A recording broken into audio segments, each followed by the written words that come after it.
آتے ہیں اپنا مال خرچ کرتے ہیں. گھر کی ذمہ داری کس کی ہے؟ عورت کی ہے. جس دن سے جب سے انگریزی تہذیب کے ذریعے سے عورتوں نے بچوں کو دوسروں کے حوالے کر دیا تب سے وہ بچے اپنے نہیں رہے.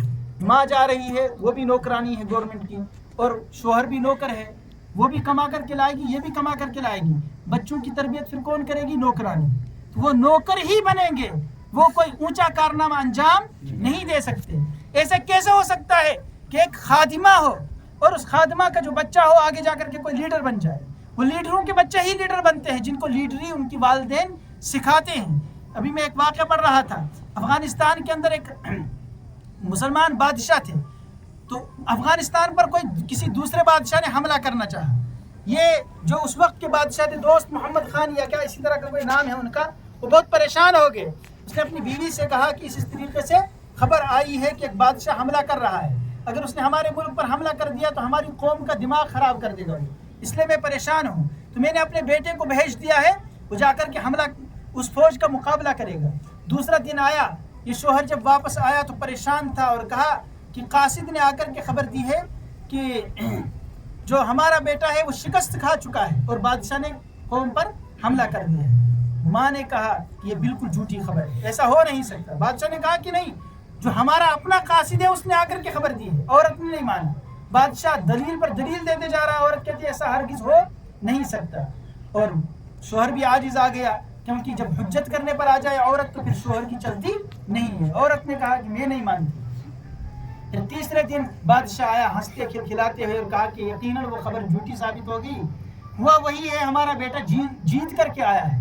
اب بتاؤ راز کیا ہے, آپ کو کیسے پتا چلا تھا؟ انہوں نے کہا کہ مجھ پر کوئی الہام نہیں ہوا, لیکن مجھ کو 100% یقین تھا کہ میرا بیٹا ہار نہیں سکتا ہے. پوچھا کیسے؟ کہا جب سے وہ پیٹ میں آیا تھا تو میں نے عہد کر لیا تھا کہ کوئی حرام لقمہ میں اپنے پیٹ میں جانے نہیں دوں. کوئی حرام لقمہ میں نے اپنے پیٹ میں جانے, حرام تو دور کی بات ہے, مشتبہ لقمہ بھی میں نے جانے نہیں دیا. میں پھونک پھونک کر کے کھاتی تھی, اور جب یہ پیدا ہوا تو میں نے اس کو دودھ بھی پھونک پھونک کر کے پلایا ہے, باوضو ہو کر کے پلایا ہے, صاف شفاف طریقے سے پلایا ہے. تو جب میں نے اس انداز سے اس کو دودھ بھی پلایا ہے, پوری تربیت کی ہے, تو ایسا نہیں ہو سکتا کہ اب میرا بیٹا ہار کر کے واپس آ جائے.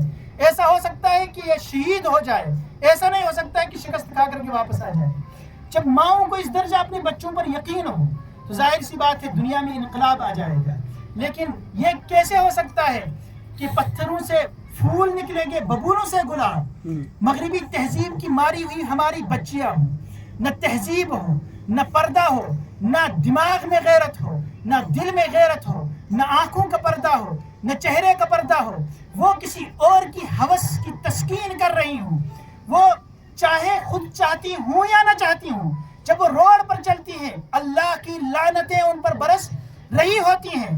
وہ گھر سے باہر نکل گئی, خدا کی قسم جو عورت اپنے گھر سے باہر نکل گئی اب وہ باپ کی سگی بیٹی نہیں رہ سکتی ہے, وہ شوہر کی وفادار بیوی نہیں رہ سکتی ہے, وہ بھائی کی وفادار بہن نہیں رہ سکتی ہے. یہی تو مغربی تہذیب چاہتی ہے, جو اس وقت مغربی تہذیب کا جنازہ اٹھا ہوا ہے. ایک بزرگ فرماتے ہیں کہ یورپ کا ایک دوست میرے گھر آیا تو یہاں ہمارے ہاں اس کو دعوتیں ہونے رہی. پڑوسی ملک کا وہ بزرگ فرماتے ہیں کہ میں نے کہا آج پھوپھی کے ہاں دعوت ہے, آج ماسی کے ہاں دعوت ہے, آج ماموں کے ہاں دعوت ہے, آج اس کے ہاں دعوت ہے. کہتے ہیں اس کو رونا آ گیا اور اس نے کہا کہ یورپ کے اندر یہ تصور ہی بھی ختم ہو گیا کہ کوئی ماسی بھی ہوتی ہے, کوئی پھوپھی بھی ہوتی ہے, کوئی ماموں بھی ہوتی ہے, کوئی چچا بھی ہوتا ہے. کیوں؟ اس لیے کہ اس وقت یورپ کی اکثریت ایسی ہے جن کو 100% طور پر یہ بھی یقین نہیں ہوتا کہ وہ میری ماں ہے اور وہ میرا باپ ہے. یہ بھی معلوم نہیں, کسی ہسپتال سے لیا ہوا اٹھایا ہوا بچہ ہے اور اس ماں کو بھی پورا یقین نہیں ہے کہ یہ میرا ہی بیٹا ہے. جب یہ ہے حرامی نسل ہوں, اور اس وقت یورپ والے رو رہے ہیں, کیوں؟ ان کا سارا خاندانی سسٹم تباہ و برباد ہو چکا ہے.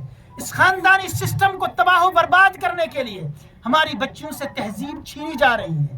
اس وقت مسلمانوں پر, چاہے ہم تبلیغ میں لگے ہوئے ہوں, چاہے ہم مدارس میں لگے ہوئے ہوں, چاہے ہم بزرگوں کے ساتھ جڑے ہوئے ہوں, کسی بھی اعتبار سے اگر ہم کام کر رہے ہیں, اگر ہم اپنی عورتوں کا یہ حق مار رہے ہیں, ان کی دینی تربیت نہیں ہو رہی ہے, ان کے اخلاق کو سنوارا نہیں جا رہا ہے, تو ہم یقین کر لیں کہ آگے آنے والی نسل پھر ہماری نہیں ہوگی. وہ یا تو یورپیوں کی ہوگی یا بدھوں کی ہوگی، وہ کسی اور کی غلام ہوگی، وہ ہمارے حقیقی بچے نہیں ہوں گے۔ اس لیے اس وقت ضرورت اس بات کی ہے، جب ہم پوری تاریخ کا مطالعہ کرتے ہیں، دینی تاریخ کا بھی، دنیاوی تاریخ کا بھی، کردار پیچھے عورتوں کا ہے، اور عورتیں ہی بچوں کا پہلا مدرسہ ہوتا ہے، بچوں کے پیچھے پوری تربیت کا نظام عورتوں کا ہے، تو عورتوں کی تربیت کی طرف ہم خصوصی توجہ دیں گے۔ اسی کی کوششیں یہ مدرسوں کی بھی ہوتی ہیں، ان مدرسوں میں بھی ترقی کرنے کی ضرورت ہے، ان کو صحیح نہج نبوی پر چلانے کی ضرورت ہے۔ یہ ذمہ داری تو علماء کی ہے کہ وہ کس نہج سے ان کو چلائیں گے آگے۔ عوام کی یہ ذمہ داری ہے کہ وہ اپنی بیویوں کی، اپنی ماؤں کی، اپنی بیٹیوں کی، اپنی بہنوں کی، وہ جس صورت میں بھی عورت ہیں ان کی فکر کریں کہ اگر ہم خود دیندار بن رہے ہیں، کیا ہماری عورتیں بھی دیندار بن رہی ہیں؟ خدا کی قسم اگر یہ سمر جائیں گی عورتیں تو شوہر کو خود بخود یہ کنٹرول کر لیتی ہیں۔ ایسا دیکھا گیا ہے کہ شوہر کتنا بھی بگڑا ہوا کیوں نہ ہو، اگر اس کی بیوی صحیح طریقے سے سدھر جاتی ہے تو وہ سدھار کر کے رکھ دیتی ہے، وہ پھر چھوڑتی نہیں ہے۔ کیوں؟ اس لیے کہ مرد پر مکمل طور پر کنٹرول کس کا ہوتا ہے؟ عورتوں کا ہوتا ہے۔ اگر عورت بے دین تو پورا خاندان بے دین بن جاتا ہے، اگر عورت دیندار ہے تو پورا خاندان دیندار بن جاتا ہے۔ اللہ تعالی ہمیں عمل کی توفیق عطا فرمائے۔ آمین۔ حضرت مفتی صاحب دعا فرمائیں۔